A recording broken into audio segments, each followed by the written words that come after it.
Hi, everyone. Welcome to our presentation on what is supported decision-making.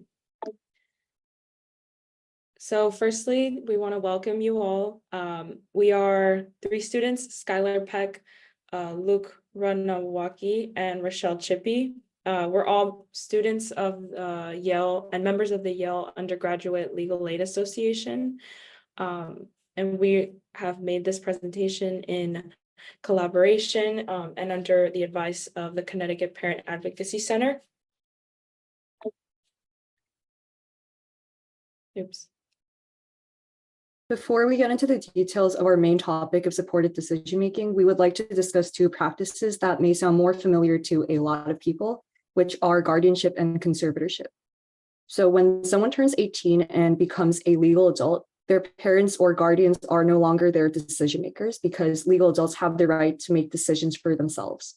But for a variety of different reasons, some legal adults may benefit from having someone to support them in their decision-making. And for adults with disabilities, common practices are guardianships and conservatorships, which are both legal agreements that are made when the court appoints a different person to make personal or financial decisions for an adult with a disability. And oftentimes, guardianships and conservatorships are seen as the only viable options when it comes to assisting adults with disabilities with important decisions. However, while guardianships and conservatorships may be necessary or useful in certain cases, it's important to note that these are not the only options, and they're not always the most favorable options either. And this is because guardianships and conservatorships can significantly limit the freedom of adults with disabilities in making decisions that they are capable of making for themselves. So under a guardianship, the person with a disability is not able to choose their own guardian, because when a guardianship is established, it's typically the case that the guardian petitioned the court asking to be the guardian of the person, or that the court assigned a guardian for the person. So adults with disabilities who are in guardianships can have someone making important decisions for them, even if they never actively wanted this person to make such decisions for them. And guardians can have the power to make decisions about important things like where the person lives, the release of clinical information, and medical care. On the other hand, conservatorships can feel less restrictive than guardianships in that the person with the disability is able to tell the court whom they want to be their conservator, and the court usually approves the requested conservator. But the power in decision-making that conservators assume is also quite restrictive. For example, conservators can petition the court to determine the person's capacity to vote. A conservator can also limit the ability of the person to obtain a marriage license because to do so requires the approval of the conservator. And like guardians, conservators can make important decisions about healthcare, although some additional restraints to their power may be applied. So how is supported decision-making different? Again, while guardianships and conservatorships may often be seen as the only decision-making options for adults with disabilities, this is not true. Legal adults have the right to make decisions for themselves, and supported decision-making is an alternative support framework to guardianships and conservatorships that recognizes this right. So you might be wondering how supported decision-making got its start in the United States. And you could look at 2012 when Jenny Hatch, a person with Down syndrome, received a guardianship request and she disputed it in court and was the first person in the United States to win and be allowed to use supported decision-making as an alternative to guardianship. So shortly after this case, the National Resource Center for Supported Decision-Making and the Jenny Hatch Justice Project opened.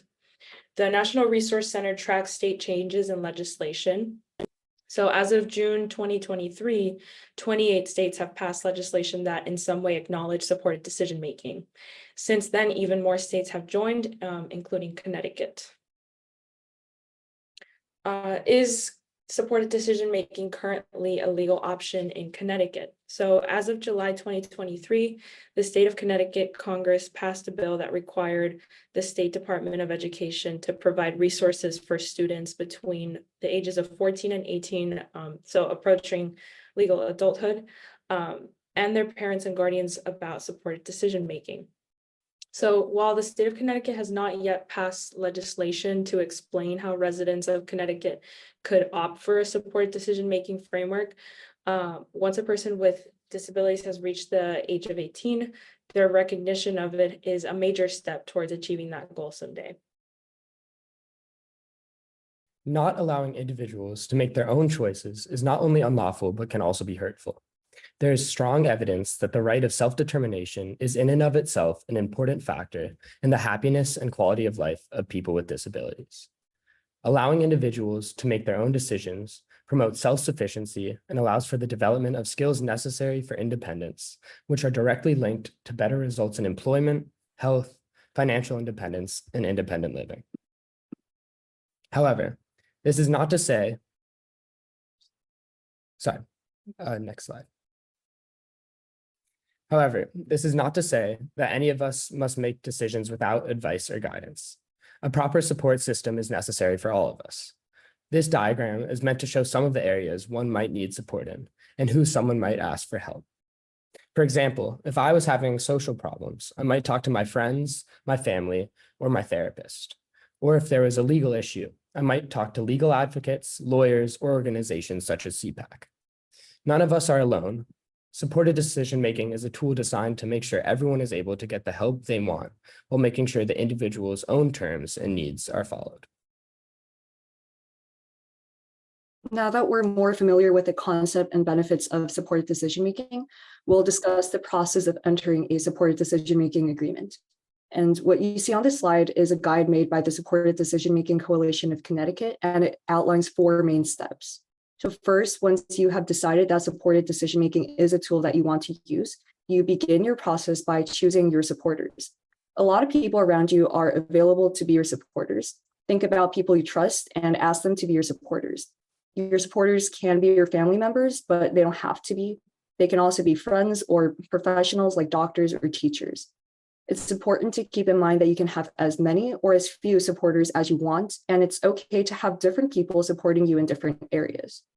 And if the people that you ask agree to be your supporters, then you can continue to the second step of the process, which is thinking about support. And here you would decide what kind of support you would like from your supporters. Some support areas you could consider are healthcare, education, money, work, and relationships. And these are some of the most common areas, but that doesn't mean they're the only ones.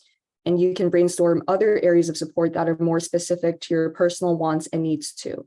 And we'll be talking more about support areas on the next slide. But for now, moving on to step 3. Once you've thought about what kind of support you would like, you'll go on to discuss your thoughts with your supporters. And after that discussion, you and your supporters will come to an agreement on how they will go about supporting you and what their support will look like. So for example, if you would like support in choosing colleges to apply to, you and your supporter might agree to make a list of each college's pros and cons together to help you decide. And after you've done this, the final step is to sign the agreement. Signing may seem scary, but this is to have everything on paper to make sure that everything you and your supporters agree on verbally will be upheld. And it's important to know that signing the agreement doesn't mean that your supporters must be your supporters forever, or that they must forever support you in those exact ways that you wrote down. Both you and your supporters are able to change your minds on the agreement later. On this slide, we have more narrow points of support that you could consider for each of 5 major support areas.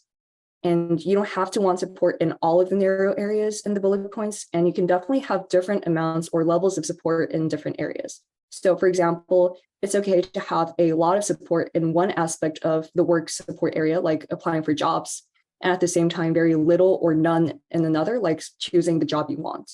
And another example is that you could generally have a lot of support in one broad support area, like education, but little or none in another, like lifestyle. And now we'll briefly go through each area shown here. Starting from the top left, financial support might look like support in paying bills or rent on time, signing leases or opening bank accounts, or making sure that other people are not using your money for their personal benefit. To the right, in healthcare, your supporters might help you with taking medication, choosing when to see a doctor, or making serious medical decisions, such as decisions about getting surgeries or what to do in case of a medical emergency or severe injury. Support in education could be in choosing what classes to take, accessing accommodations at school, or planning for college or life after high school.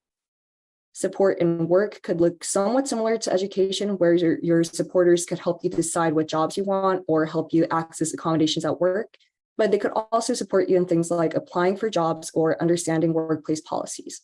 Finally, you could want support in general lifestyle choices like choosing where or with whom you want to live, managing personal hygiene, getting help if someone is treating you badly, or making decisions about relationships and marriage.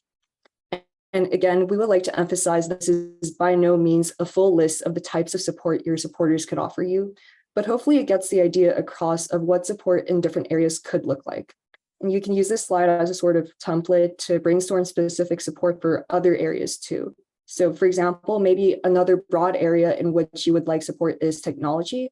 And so maybe you specifically want support in determining what kinds of assistive technology, if any, would best suit your needs.